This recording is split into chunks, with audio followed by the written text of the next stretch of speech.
Hello and welcome to my channel. Today is March 18th, 2021. And in this video, Biden doesn't care. That is right. In case some of you probably don't know, there was a shooting in Atlanta. That's right. And Biden's going to visit with Asian American leaders in Atlanta during this Friday visit. In case you don't know, this is what I'm talking about. Some idiot with a sex addiction problem decide to go after sex workers as in massage therapists in scandalous conditions. That's right. That's right. But Biden's going to meet with the Asian American leaders in Atlanta during Friday visit to go over this hate that we have towards Asians. He's going to blame it all on Trump and not take real leadership like he should. Here we go.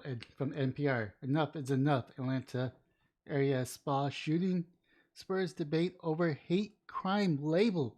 In case you don't know, the person that is being charged is white, and Asians people were quote unquote targeted.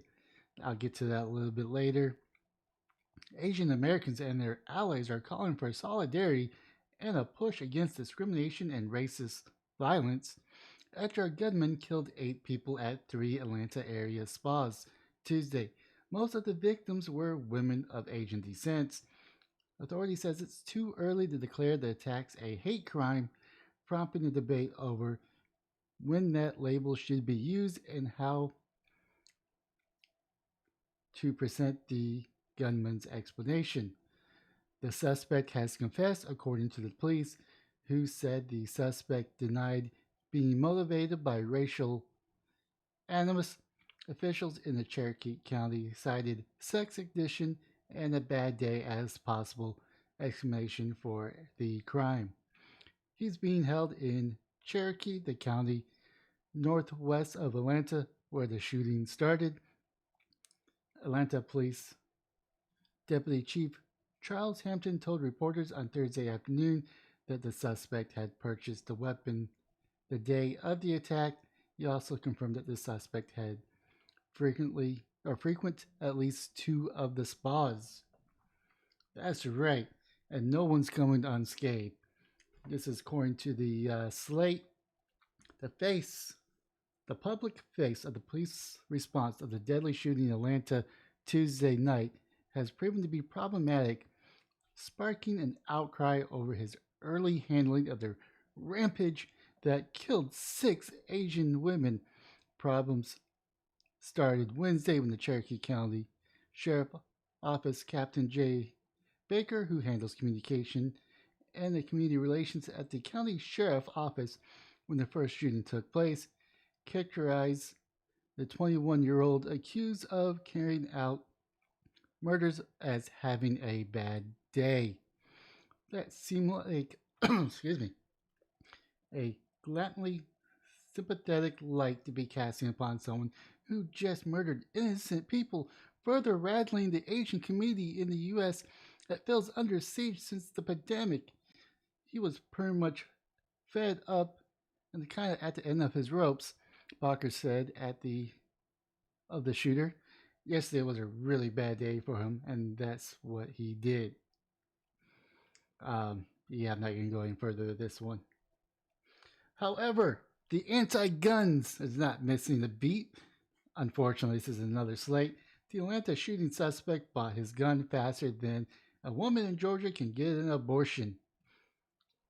That's right. On Tuesday night, 8 people, including 6 Asian women, were killed in the shooting at 3 Atlanta area massage parlors. Police have charged the 21 suspect with their murder. The Atlanta Journal-Constitution reports that the suspect had bought the gun earlier in the day at the gun shop in Cherokee County, where one of the spas was located. Georgia requires no waiting period between the purchase of a firearm and its transfer to the buyer, unlike those states with real gun control regulations or stricter gun regulations. Lawmakers in Georgia trust that the people who buy deadly weapons are responsible enough to decide to buy a gun and receive the gun on the very same day. How dare those gun shops give people guns the same day? The gall of them, according to these people. They don't have the same confidence in pregnant women. In Georgia, abortion seeking patients are required to undergo counseling that, according to the Guttmacher Institute, includes information designed to discourage the patient from having an abortion. Then they must wait 24 hours before receiving the procedure. The anti abortion advocates argue that this kind of waiting period is essential opt out period for capricious women who have arrived in this kind of waiting period as at the decision about their reproductive lives to underdo haste. In the practice, the state that imposed the abortion waiting periods is a costly and time sucking burden for people who must spend extra time talking to a practitioner the day before the procedure. In states like Georgia, that allows the counseling to be delivered by phone or travel to the clinic twice, often from a great distance, and devote 2 day of medical care that can be delivered in less than one. Exactly. Here's the crutch of your argument, Slate. I'm not going to read the rest of this because it's pissing me off. Here's the crutch of your argument. Every gun owner that buys a gun is not going to go out the same day and shoot someone. That's a fact. Millions and millions of guns were purchased last year. Very few of them went out and shot someone. However, here's the crux of your argument, the counter argument. Every female that gets an abortion is killing a life. Is killing a life. Not every gun owner kills life, while every female that undergoes abortion is killing life. Now, this is coming from someone that is pro abortion. Keep that in mind. This is the crux of your argument. And this is why this has no weight.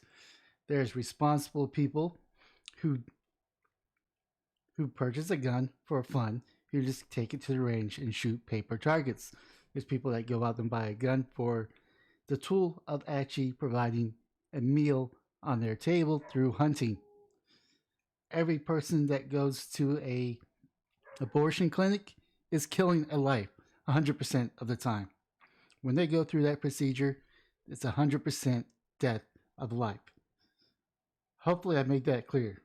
However, when I say Biden doesn't care, Biden says he has no plan to visit the U.S. Mexico border amid the migrant crisis. You know, all those illegals coming across, all those children coming across, being housed in facilities, not in cages, because Biden is president and Trump is not going to visit the crisis on the border.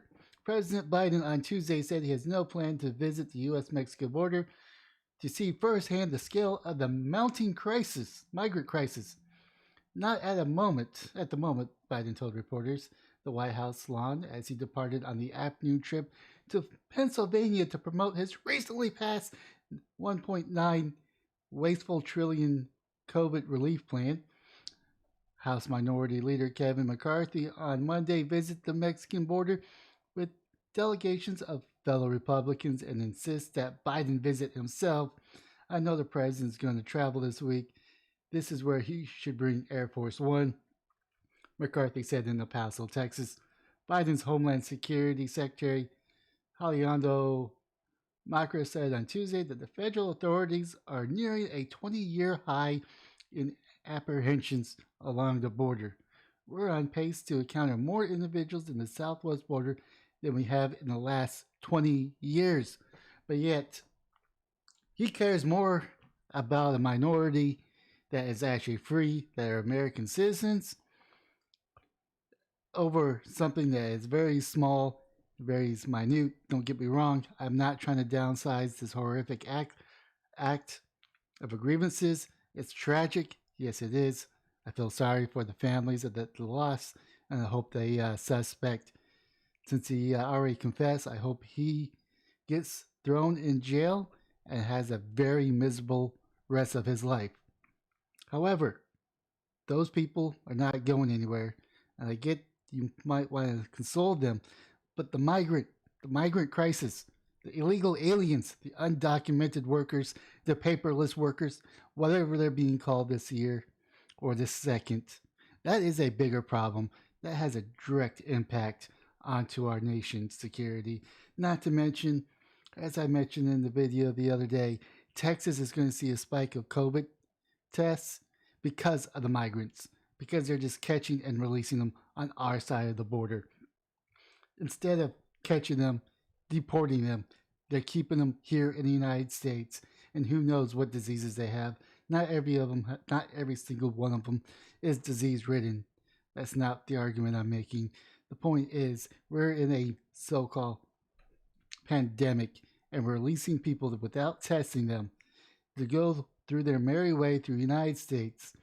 And if they do have COVID, they're spreading them. And they're probably going to see old people because, it's the Hispanic way to do it, it's the Latin way of doing it.